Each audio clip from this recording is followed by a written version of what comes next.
sudah disampaikan kepada seluruh peserta untuk menyampaikan tema dakwah MSQ-nya kepada masing-masing hakim. Sudah siap? Jadi Dewan Hakim yang mulia, hari ini kita memasuki hari yang kedua.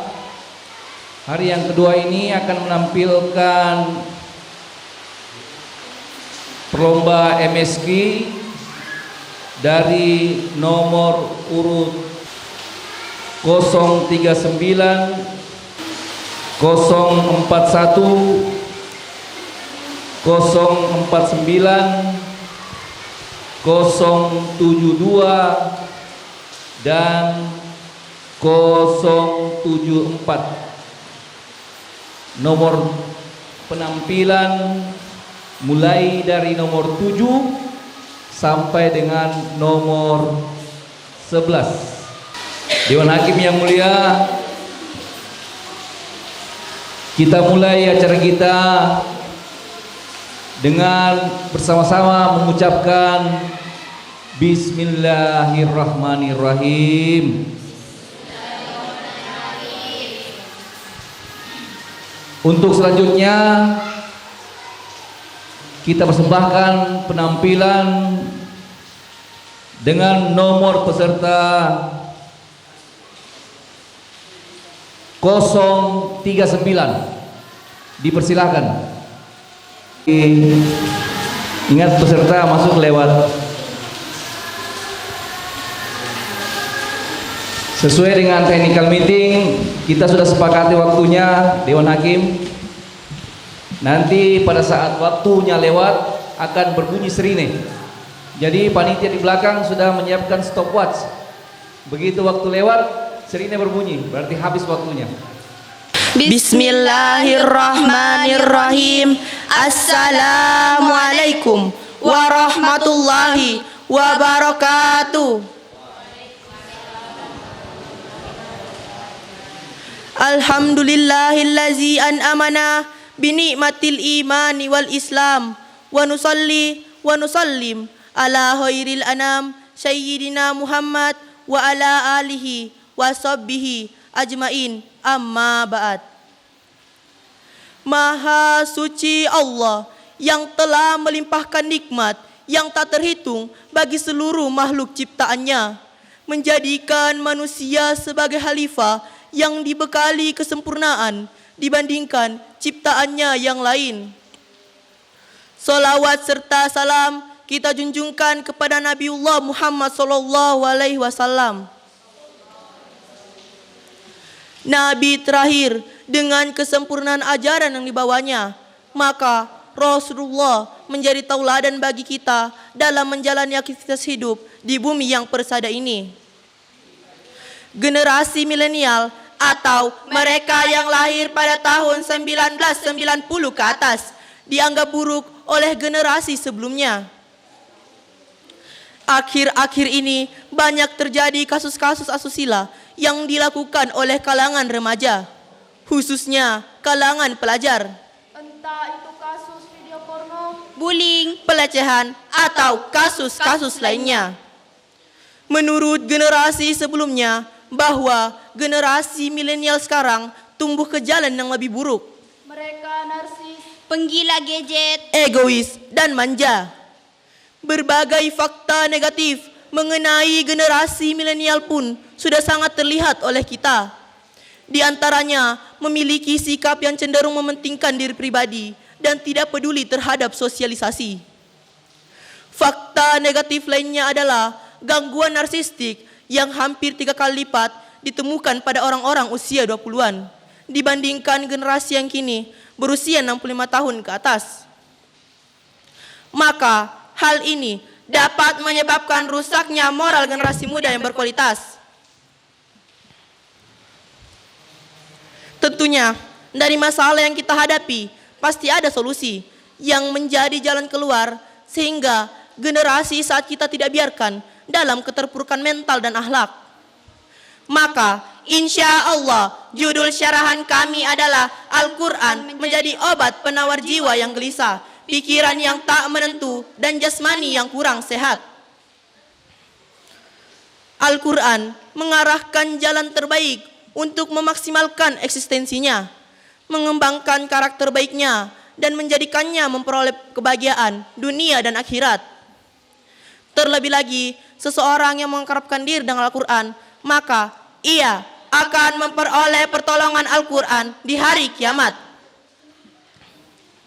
Manusia dengan fitrahnya hanya ingin memburu kebahagiaan. Maka pemain game, Pergaulan bebas, Pecandu narkoba adalah salah satu jalan yang dipilih dengan alasan untuk mendapatkan ketenangan hidup.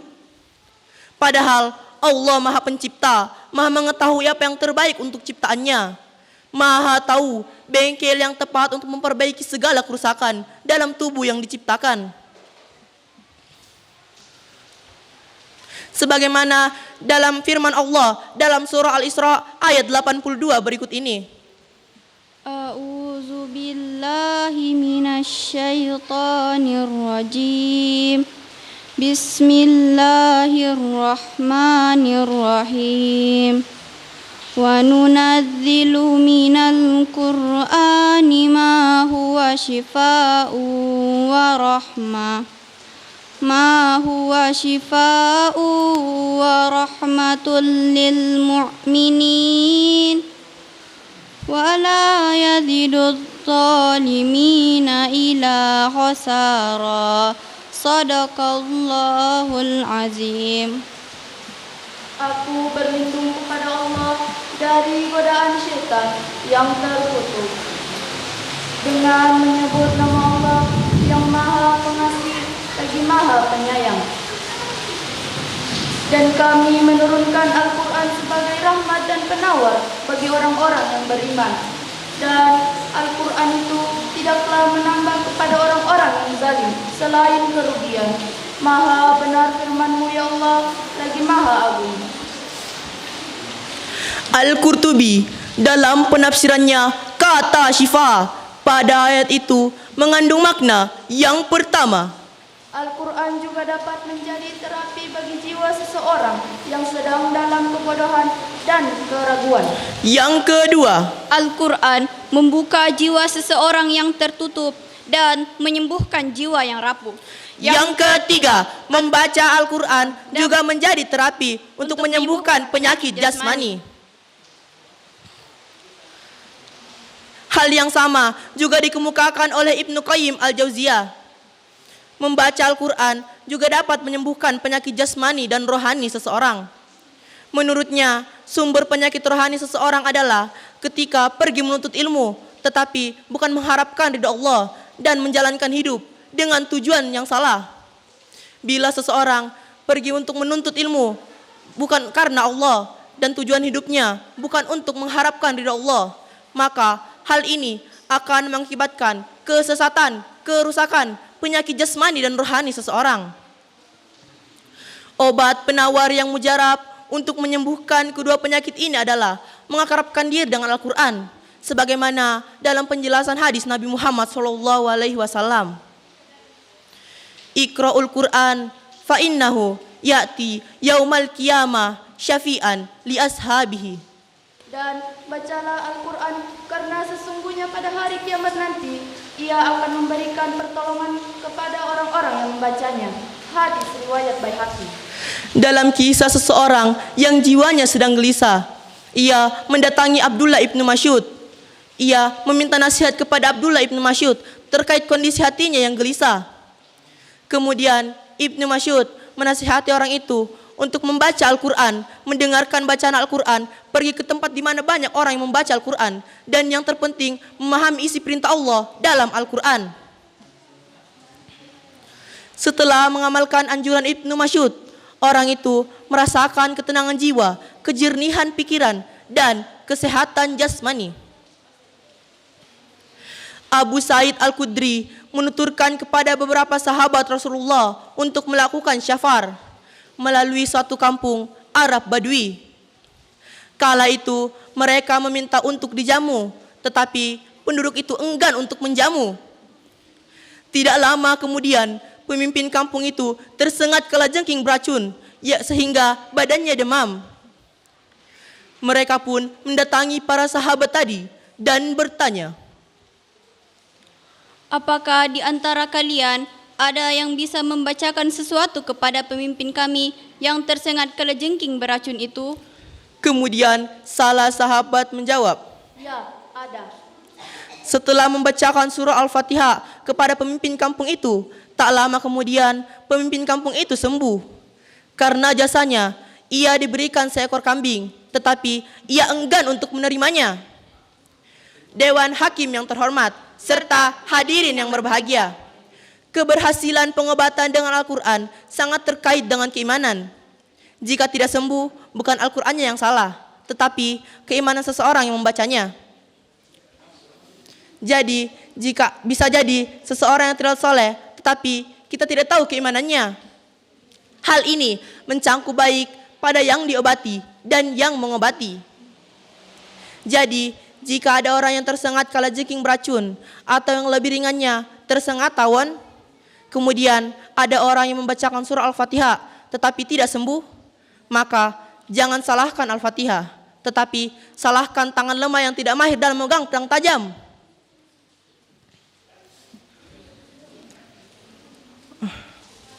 Mencari ketenangan dan kebahagiaan adalah alasan utama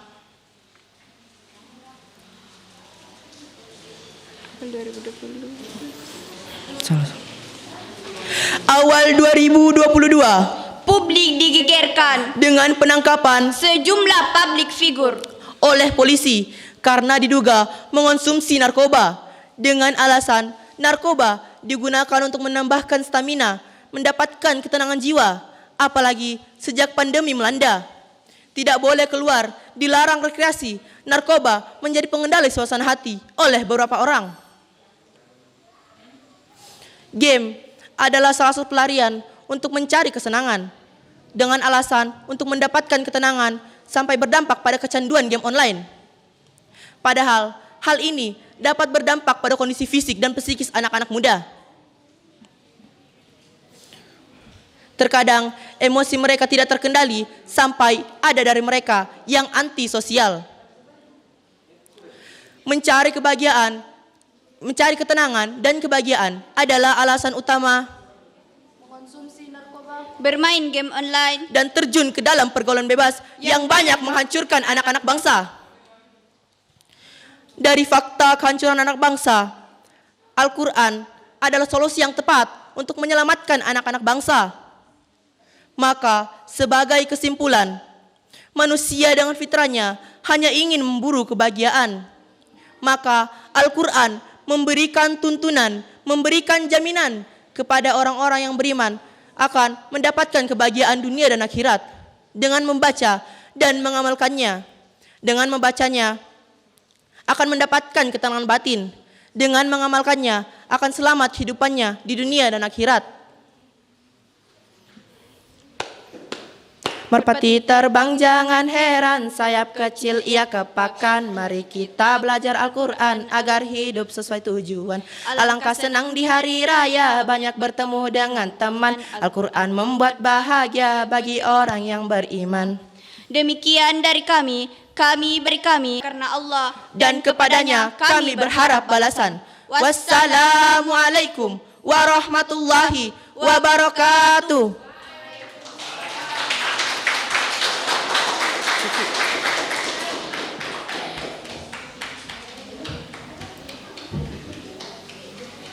Iya, itulah tadi penampilan peserta dengan nomor 039 dengan durasi waktu 10 menit 28 detik.